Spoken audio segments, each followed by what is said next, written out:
Hello, my name is Greg Hill. I teach at Dr. John D. Horn High School in Mesquite, Texas. Mesquite is in the eastern suburbs of Dallas.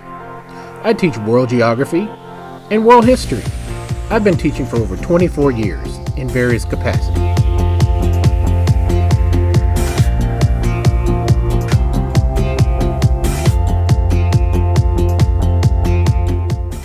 We conducted our study during our study of Russia and the former Soviet republics, specifically on the effects of the Cold War. It also allowed for us to circle back and talk about renewable energy, which we covered at the beginning of the school year.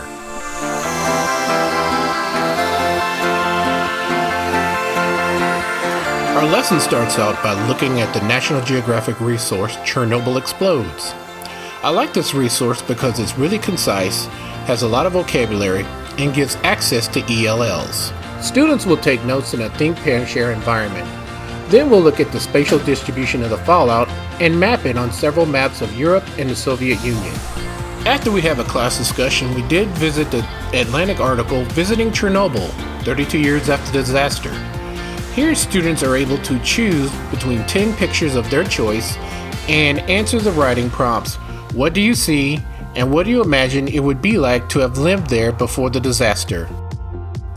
To bring it all home, we use virtual reality viewers along with Google Expeditions. This allowed for students to immerse themselves into the landscape of Chernobyl. After we finished with the VR goggles, we filled out our cause and effect chart, which I adapted to Google Drawings. Students then conducted research to find that there was a nuclear power plant only an hour and a half away. From there, they were asked to answer a writing prompt in an essay explaining how they react to a nuclear disaster at Comanche Peak, and also how would they prevent one from happening.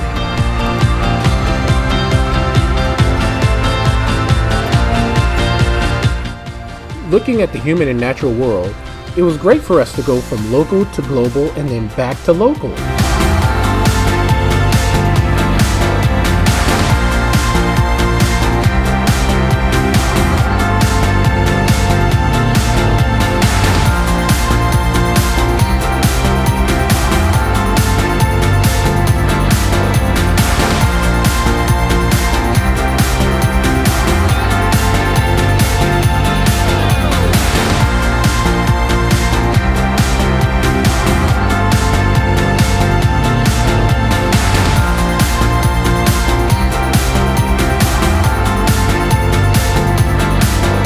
It was fun, actually.